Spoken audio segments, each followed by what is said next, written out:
I cannot believe the last time that Scott Lear, you were on the show 2 years ago. Flies by. I cannot believe it, but here we are. Fast forward. We did a time warp. Fast forward into 2026. Here we are, beautiful Miami. Yes. At the Used Car Summit. I follow closely what you have been doing and what you've been building over the past 2 years. And number one, congratulations. Thank you. And number two, you need to educate me a little bit more on what you've been up to. So start us off, Battery for Life, what is it? And how did we get here? Yeah, Battery for Life is as simple as that, right? It's the logo. It's as long as the consumer owns the vehicle, we're going to cover the battery. So we cover the big lithium battery and the 12-volt battery. And where we've come in the last 2 years has been really cool, right? So I'm going to get a little nerdy actuarial, but as long as this industry has been selling service contracts, basically what they do is they do group pricing, okay? And what that means is if you have a Toyota Corolla or a Cadillac Escalade, that's a group, right, or a class, and then they say, oh, how many miles and how many years do you want to sell an extended warranty? So what I wanted to do is I kind of wanted to flip it and make it VIN specific. And where I'm going with that is 2 years ago, we decided to say, okay, let's make it simple. Right? Simple cells, right? And we were finding some issues when we had originally talked years ago that the F&I departments were having issues selling some of these products to consumers because they don't know a lot about EVs. Half of them didn't even drive an EV or ever have. So what we did was we said anything under 7 years or 100,000 miles instantly qualifies for Battery for Life. So if you have a Tesla, a used Tesla, or if you're selling a Cadillac Lyriq and it has 80,000 miles, you can sell Battery for Life to that customer. You don't need to do anything. But we also wanted to help the customer because we get a lot of calls. Our dealers call us and they say, hey, we have a customer with 120,000 miles on it and they're scared. We want to sell them a product and our traditional insurers don't cover it. So we said, okay, anything over 7 years, 100,000 miles, you can buy a Battery for Life if you give us a state of health on the battery. And we went VIN specific. So circling back, we have group pricing like everyone else, but then we get VIN specific. So we could say, you know what, that's a good battery and we'll cover it for life. And the store can sell it. What was something that was like, wow, I was not expecting to learn this piece of information, or maybe feedback that you got from some of the dealers that you work with? By the way, how many stores are you working with right now? Yeah, so we're about 500. That's so we're amazing. at 500 stores. I think when we originally talked, we were like 2 or 3. You know, it's just grown so much. So yeah, we're at 500 stores. I mean, there's so many stories, and we had let's put it this way: is when we originally did the contract, our thought was we would put a number on there. So if the battery degraded, meaning in simple terms, original, maybe let's say it had a 100-mile range. If it degraded below 60% or 60 miles, we'll replace the battery. And we thought it would just be like this, right? Oh, if someone got to 59, we replace the battery. Right. But what we found is, what we didn't know 2 years ago, is it goes like this and then boop, it falls off. So we haven't seen anyone just slight degradation to that point.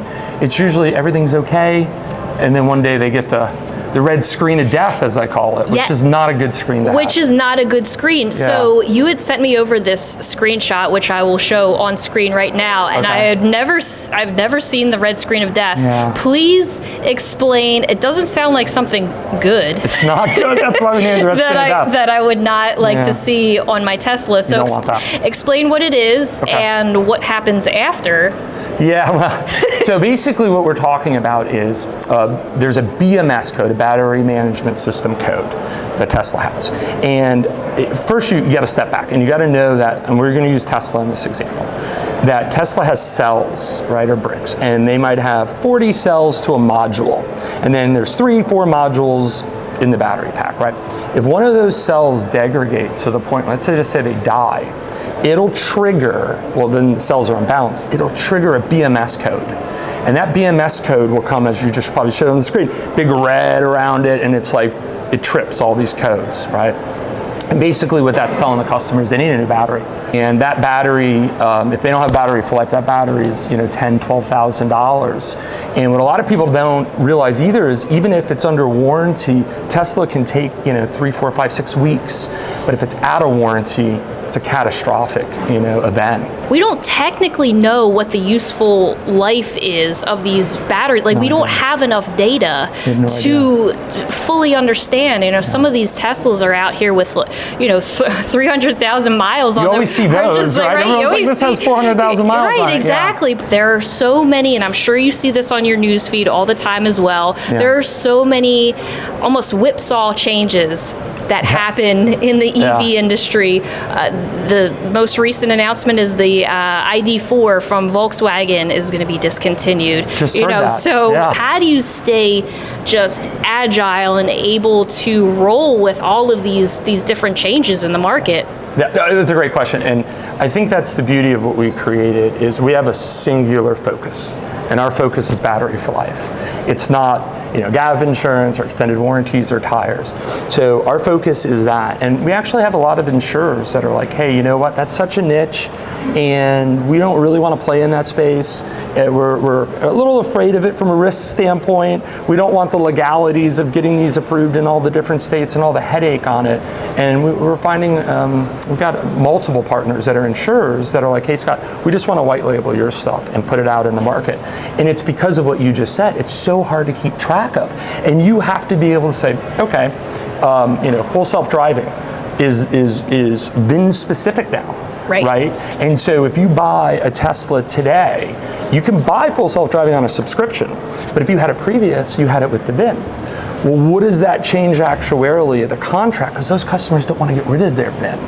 So we have to consider all of those things as they come, and the only way we can do it is just having a singular focus on one contract. Maybe somebody who is looking at a used EV that has never considered one before, what would you say to that person? I believe that I have replaced more batteries in the United States, more than anyone but Elon Musk. You know what I mean? Like, I'm number two, and number two is good. Right. And so when you replace a lot of batteries, you start understanding things, right? So the number one thing, if I was gonna buy an EV for my son, right? Number one thing that I would do is I would get a state of health report on that battery, right? Now that's a thing now. So state of health reports, there's great companies out there. We partner with half a dozen of them, and they'll give you a few readings. The first one that you're going to want to know is what percentage of battery life is there, right? So just like what I was saying before with the 60% example, if it's over 80%, that's usually a really good sign, right? If it's below 80%, walk away, get another one, right? The other part to it is I don't want to get too nerdy on this one, but there's cell balances, and that's even more important than that number, okay? And a lot of people don't focus on that, but you could start seeing cell, and if there's issues or variances and they're not flat, that's a real problem too, right? So the first thing I would do is I'd go to onebatteryforlife.com, which is our website. They can go for free, they can go right in there and pull a free Tesla report, or we actually partner with a company that taps through Toolbox 3, which is Tesla's API, and we could tap right into that car and for free tell you exactly what the battery life is. Whoa. Okay? So that's the first thing. Yeah. Second thing I would do if I was buying it for my family member or son or whatever is I would pay, and it's usually like $29, and I would get at that time every code that's popped. We can do, it's like an inspection on a car. Yeah. Right? So we can do that over the air through one of our partners, and now VIN specific, any other issues outside of the battery. So that's the first thing I would do. Second thing I would do is make sure that the car dealer, or you could, if you're buying it from a consumer, make sure you get a Carfax report, right? Because what a Carfax report's going to show you is, does it look kind of weird? Like, wait a second, why did 4 dealers have this in the last 30 days? Maybe that's a red flag. Or maybe a customer bought it, sold it at 80,000 miles, and now you're buying it. That's good. But if you see any of those red flags like that, that gets really, that can get really scary, And then I think that the number one thing then is once you understand that vehicle that you're buying, battery for life, get that peace of mind. And make sure that you're protected as long as you own the vehicle. In the evolution of where we are now, we had a program, because we're trying things out, and you don't know until you put it out in the marketplace and get the feedback. Right, yes. So we had a program where we partnered with a great company, and they had level 2 chargers. We partnered with another. It was like a combo program. I see. So when you bought the EV, they said, hey, if you need a level 2 charger, Elena, then you can get this level 2 charger, get a discount. We're going to give you white glove treatment, install it, and a battery for life. Oh, got it. And everything was great. And then one day you get the phone call, and they're like, you blew up my car. And I'm like, what? Well, the electrician had never put in a level 2 charger in the house. And some of these cars, to your point, you don't know that until you in the car. But some of these cars, you have to go on the app, make sure that they understand that the level 2 charger is connecting to it. And if you don't, it'll just black screen everything. So the customer thought, oh my goodness. The car. So, well, by the way, this is why we keep it simple now. We just cover the battery. Right. We make it nice and easy to sell, and we don't get into electricians installing washer and dryer. Right. Yeah. Exactly. That is something that you need to stay aware of and on top of, and especially when we talk about Tesla, all the things that are happening with FSD. Speaking of which, robotaxi, which is huge. A hot button now in the Tesla Terafab universe of of things that are happening over at Tesla. And so what do you have your eye on now that we're in this AV arms race? That's a great line. God loves AV that. arms race. Yeah. But you bring up a huge point. And again, I'll go back to why we just specialize in one product, right? Because the reality is, if somebody has a robotaxi, right, and the whole concept of I own this Tesla, it can drive around while I don't need it and make me money. If it breaks, well, you don't make any money because you're getting it fixed, right? But from an insurer's standpoint, we also look at it and go, that changes my consumer. So we have it in the works. We haven't announced it yet because robotaxi hasn't officially come out. But once it does, we'll have a specialized version of battery coverage for them. Because at the end of the day, that consumer, which is usually an individual, that consumer is going to have a vehicle. And again, if it breaks, you ain't doing what you're supposed to be doing with it. It can't drive and it can't make you money. So we're able to cover that, and we're going to be ready for it when that day comes. What's one thing that you wish more people knew when it comes to this whole used EV ecosystem? I think the main thing is when someone's buying a used vehicle, or the customers that call me, because we get a lot of calls in the process, right, is don't take anybody for their word, right? Because there's a lot of people in our industry, in the auto industry, and they've never been in a Tesla, let alone sold it. And so a lot of times they'll say, it's clean, Carfax is great, and it charges. And the customer's like, okay. And as we are, as I was articulating before, you want to make sure you have all those other steps. I think a lot of people start doing their research and they'll run across our site and they call us for tips like that. But the main thing is follow those steps, and I think that the car is going to be great and it'll last a long time. They are great vehicles, but know what you're getting into beforehand. We are in Miami. Yeah. And what's your favorite thing about living in Florida? Oh my gosh, really? Yeah. So here's what I tell everyone about living in Florida. Don't come. There's alligators. It's really hot. Hurricane season. Don't come. The roads are packed. There's so many people moving here. I mean, no. I will tell you this. Anyone who has a business in Florida, it's absolutely amazing. Yeah. Right? Because there's so many people. If you own a home, it's so great. But I mean, all of it's great. I think for us, it is the ability to be in so many different places, and we're blessed to do that in such a short drive. Right? So we got a little guy, so we could be in Disney. Right. And Orlando has so much to offer with restaurants. You don't even have to go to Disney anymore. But the shopping is amazing. The restaurants are so great.